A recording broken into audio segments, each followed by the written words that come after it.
I am just going to get the pan on here. Get it on to about a medium high. I don't want it too hot because I don't want when my garlic hits that pan for it to burn. I don't like burned garlic.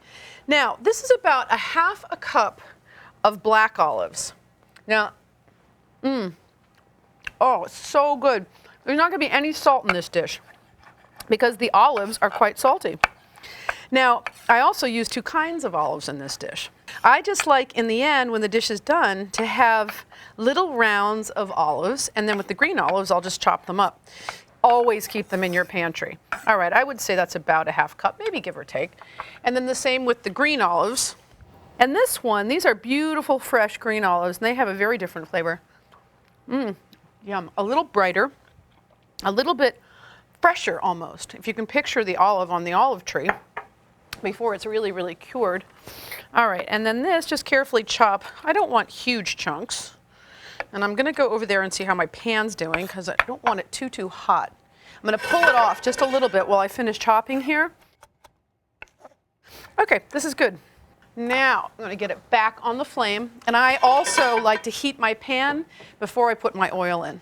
So, I don't know, maybe about 1 tablespoon of olive oil. And since that feels a little hot, I am gonna go in with the olives first instead of the garlic. See? And that way it'll bring the temperature down and it will not burn my garlic. All right. Right away you start getting these amazing flavors building. You can smell those flavors right away. They start to come up. And so far you can see I've got a beautiful, colorful, healthy, fresh meal, and I did not even go to the grocery store. So actually on Friday I set myself a goal to cook entirely from the pantry and not once go to the grocery store, and we actually ate pretty well. So I have capers here. Now I like the salt-packed capers. I think they taste more capery and less vinegary. Although if you have capers and vinegar, that's fine too. So into the pan that goes 2 tablespoons of capers. And that's also a little salty, which is why we're paying attention to not adding salt to this dish. It's starting to smell great. And now you need some fiery spice.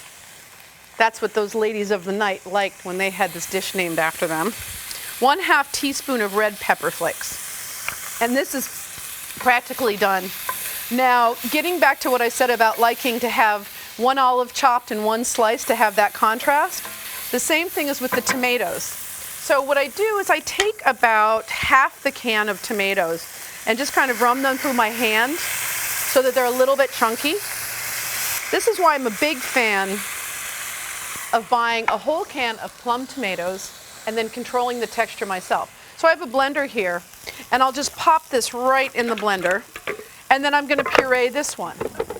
This is just how I like to do it. And I don't even puree it that much. All right. Get this one in here, and this is just gonna cook up for about 15 minutes. Anyway, now here's a little something I learned in Italy. I did not think ever of doing this at home. And that is to take a whole sprig of fresh basil, if you can, and just dump it in the sauce. And what's great about that is we're gonna pull the whole basil piece out before we eat, and it just leaves behind the freshest flavor. And you do it in the last 10 minutes because it's fresh, and if you put it in too early, you'd lose all that freshness. Now I have 1/2 teaspoon of oregano. I've already added red pepper flakes. I know, you know I like it spicy, but this is a super fiery sauce. And that's it. This should cook down for about 10 more minutes, and in that period of time, what am I gonna do? Drop the pasta in the boiling water. Water's boiling. I put salt, and a good amount of salt in your water. That's what flavors your pasta. I have bucatini, which is sort of a thick, long noodle. And you could use also prosciutto is not something that's so dissimilar. And frankly, you could use any noodle you want. I just love the combination of the bucatini and this pasta sauce. You want to make sure you have a good rolling boil. And I say this all the time. Forgive me if you're tired of hearing me say it. I like to look at the package of the pasta and see what the cooking time is. Because depending on the thickness, they're all different kinds. Some are 8 minutes, 9 minutes, 12 minutes. So supposing it says 12 minutes, I set my timer for 10 minutes. And after 10 minutes, I start tasting. And the pasta's ready, so we're gonna drain it at the sink. All right, before I mix these two things together, I'm gonna give it a little taste just to make sure everything's good. Spicy, not too spicy, but really good. Get it right in here and mix it up. And now at this point, I make sure everything's ready at the table. Everybody's ready to go. Oh, ho, ho. I almost can't even wait to get this into the pot to try it myself, but don't worry, I will. I promise. I won't be that bad. And then we have a perfect sauce to pasta ratio. I don't always put the pasta with the sauce because I want to make sure there's not too much sauce, not too little sauce, just to make it sort of perfect. But I think this is going to work out really, really, really well. Oh dear, look how amazing that looks.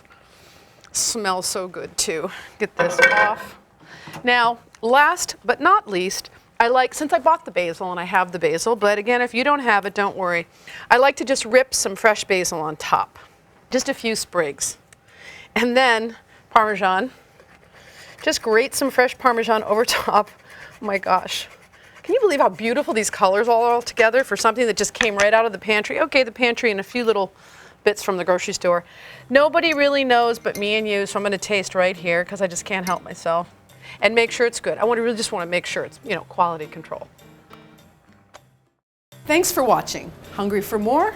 Click here for more great recipes, and to subscribe, click here. Check back every week for more craveable recipes, leave a comment, and tell me what you think. And don't forget, head over to our other channels for Everyday Food with Sarah Carey, Martha Stewart Weddings, and the Martha Stewart channel.